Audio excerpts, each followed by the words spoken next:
You ask Tiger to calculate. This deals with finding the midpoint between 2 points. The midpoint between the 2 points is -47, -20.5. Let's solve it step by step. Plot the 2 points and calculate the midpoint using the formula. The coordinates of point 1 are, x1 equals -18, y1 equals 11. The coordinates of point 2 are, x2 equals -76, y2 equals -52. PM represents the midpoint of the 2 points.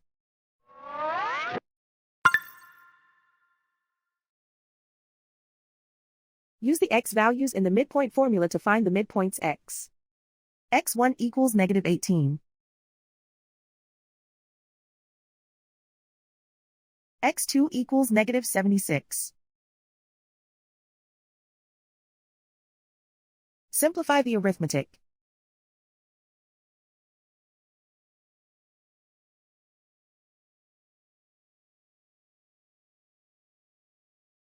Use the y values in the midpoint formula to find the midpoints y.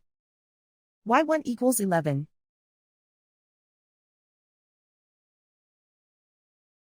y2 equals -52.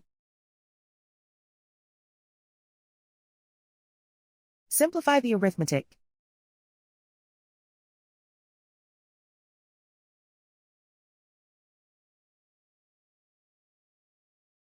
And so, the midpoint is -47, -20.5.